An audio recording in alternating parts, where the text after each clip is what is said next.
Está começando mais um Entre Chaves, o seu podcast de desenvolvimento de software.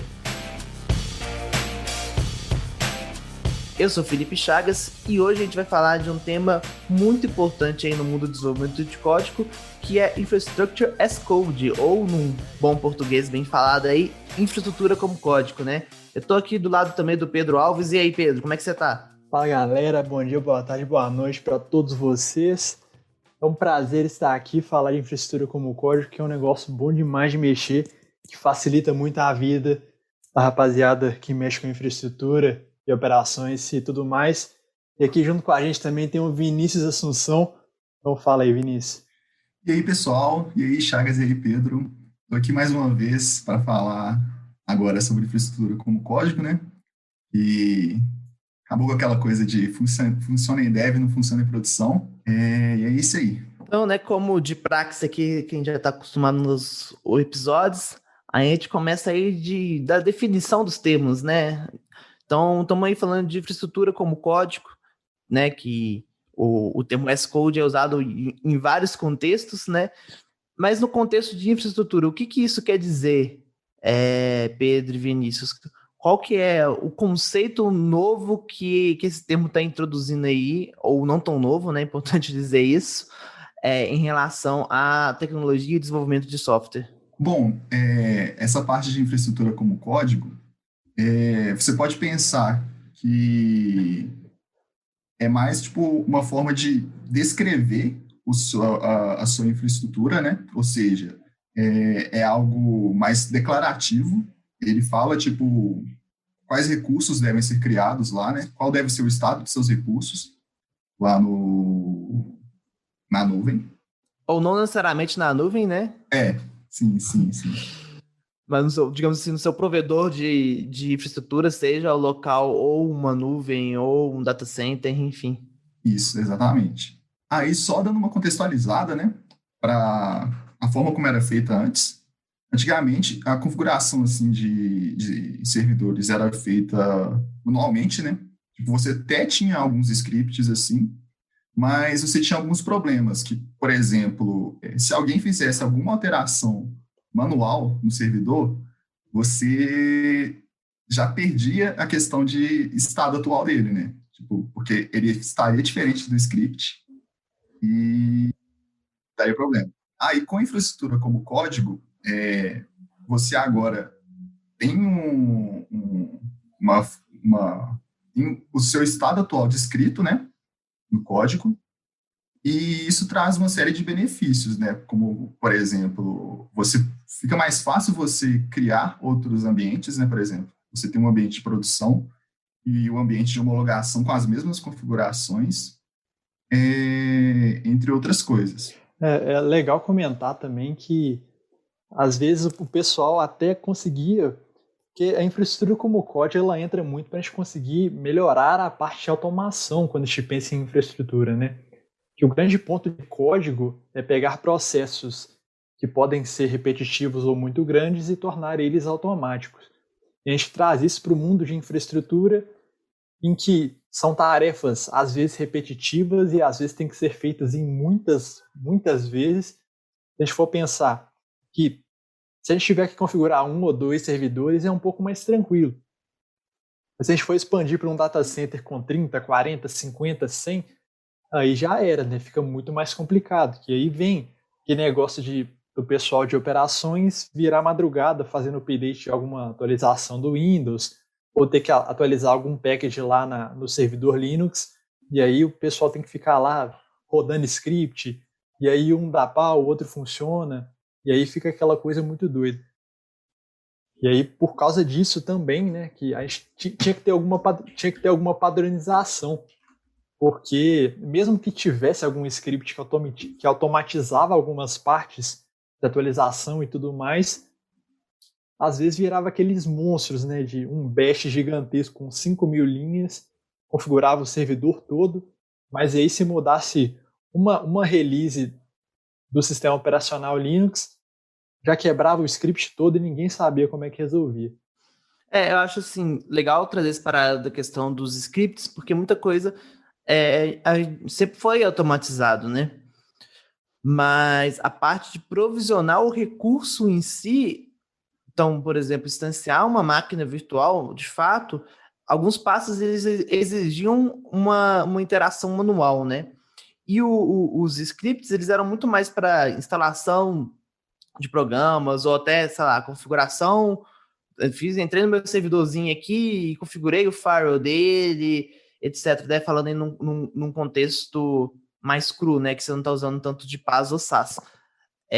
Ou vou fazer aqui uma atualização, ou até configurar a minha VPN, enfim. A gente fazia várias dessas configurações já como scripts, e até alguns sistemas que ajudavam você a fazer isso. Sei lá, você podia gerar uma imagem do seu servidor para poder, né, até numa situação de disaster recovery, que é uma situação que a infraestrutura como código ajuda muito, mas você fazia isso, né? Você voltava a imagem da máquina para uma imagem que já tinha tudo configurado, mas ainda assim tinha alguns gaps manuais nesse processo, e como o Pedro bem disse, qualquer alteração ali, uma versão que mudou ali do servidor Linux já fazia que algumas funções não funcionassem no script. E além disso, era uma coisa muito voltada e muito segmentada do mundo do desenvolvimento, né? Então, estou aqui provisionando, configurando o meu servidor, sem pensar quais são as aplicações que estão rodando nela. E quando a gente fala de infraestrutura como código, está muito relacionado com a aplicação que vai rodar naquela infraestrutura, né? Até a questão do dimensionamento dela, do auto-scaling ou não, mas enfim, é algo muito mais aderente ao mundo do DevOps, se a gente coloca nesses termos. E vale a pena comentar também que, se a gente for voltar alguns anos, né? Quando a gente ia provisionar algum servidor, provisionar alguma coisa assim de infraestrutura, o pessoal tinha que ir lá comprar uma máquina, um server, que às vezes era muito caro, demorava para chegar, colocar lá no rack refrigerado, que era um rack, um data center local, conectar a rede, conectar tudo, instalar o sistema operacional. E com o advento, né, da virtualização sendo cada vez mais forte, da cloud sendo cada vez mais forte, a gente conseguiu automatizar esses processos também. Que a gente tem uma cloud privada, em que assim, é um data center local, né, um data center seu, da empresa, em que você consegue provisionar via código máquinas virtuais, ou até usar alguma solução mais complexa, usando Docker com o Kubernetes, por exemplo. A gente usa o código para conseguir provisionar a nossa infraestrutura, ou até provisionar a infraestrutura completa usando o cloud. E aí facilitou muito a vida, que aí não tem que ter alguma pessoa saindo da cadeira dela, entrando numa sala com ar-condicionado a 10 graus, mexendo nos fios lá para conectar a rede e tudo mais. Mas mesmo no paradigma da cloud, a gente pode trabalhar sem um paradigma de infraestrutura as code. Então, por exemplo, eu posso entrar no portal da AWS ou da Azure e provisionar meus recursos lá via interface gráfica, ou usar meu CLI, né, e provisionar também. Qual que é a vantagem entre a abordagem de fazer tudo como código e essa de eu entrar lá no portal e provisionar? Quais são as diferenças entre elas? Quanto que digamos, recomendados a uma ou recomendados a outra? Qual que é a opinião de vocês sobre esse ponto? Então, a principal vantagem, assim, é que usando infraestrutura como código, você está automatizando, né?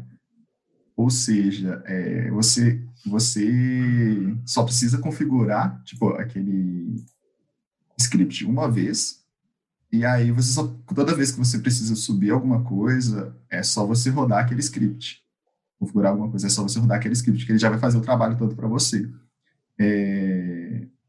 Você tendo que entrar diretamente assim na interface gráfica ou mesmo indo pelo console, né, pelo clique, você precisa fazer tudo manualmente. Aí, às vezes, por exemplo, você pode esquecer assim, de configurar alguma coisa. Por exemplo, eu esqueci de colocar uma política aqui. E também um grande ponto assim, que eu vejo é quando você precisa replicar aquilo, né? Acho que uma das principais qualidades, assim, eu já até falei, da questão da infraestrutura como código, é você conseguir replicar a sua infraestrutura exatamente como está em produção, em todos os ambientes. A gente ganha também em questão de versionamento, né? Porque uma coisa que no mundo de desenvolvimento já era muito utilizado e no mundo da infraestrutura era um pouco mais antigo, não fazia um controle tão bom assim, é questão de versão. Qual que é o estado atual, qual que vai ser o estado posterior e qual que foi o estado de algumas versões atrás. A gente não tinha um controle muito bom disso, porque muitas vezes era uma intervenção manual. Então, fiz uma configuração aqui, testei, não foi. Fiz outra lá, testei, não foi. Fiz outra lá, testei, acho que agora foi. Mas aí, às vezes, você mexe em 5 coisas ao mesmo tempo e você não sabe o que resolveu, ou você piorou a situação e não consegue voltar porque você não sabe o que você mexeu também. Às vezes, você está no Linux, no terminal lá, mexendo em vários arquivos ao mesmo tempo. Você se perde, você não sabe o que aconteceu. E aí, versionar, né, para você entender qual que é exatamente o que está no servidor, qual que é a configuração que está lá. Se você precisar voltar algumas versões, deixa tudo muito mais fácil de usar a infraestrutura como código. Porque entrar na interface gráfica ou entrar no terminal, no CLI, te permite fazer as coisas também, mas você perde você perde a gestão, né? Você perde o entendimento do que realmente está acontecendo ali, para, se você precisar voltar alguma coisa, conseguir. Boa. E que assim, né, como todo código, né, programadores aí especialmente sabem disso, dá para você fazer um código bom e um código muito ruim, né? Em se tratando de infraestrutura como código, quais são as boas práticas aí para a gente escrever bons códigos que descrevem boas arquiteturas? O que tem de boa prática aí em relação à parte mais de desenvolvimento mesmo desses scripts e desse arcabouço? Bom, uma coisa assim que a gente pode citar é a questão de modularização, né? Tipo, por exemplo, quando você vai configurar um serviço, vou supor aqui o S3, por exemplo, da AWS, que é um serviço de armazenamento. Tipo, você não vai criar toda vez, pegar o código lá que criou o S3 toda vez e colocar assim nos projetos que você faz. Tipo, uma boa maneira de fazer isso, tipo, uma maneira melhor, é você modularizar, tipo, a criação do S3, né? Ou seja, você vai lá e cria, tipo, um módulo S3 que recebe as configurações dele, tipo, o parâmetro, né? Ou seja, tipo, as variáveis lá de entrada. E, de acordo com esses parâmetros, ele vai lá e cria o seu serviço, por exemplo. Eu passo assim, o nome do bucket, que seria como se fosse tipo o nome da minha pastinha no Drive, né? Fazendo uma analogia assim com o serviço que a gente tem mais contato. Eu posso passar tipo a política, as permissões, né?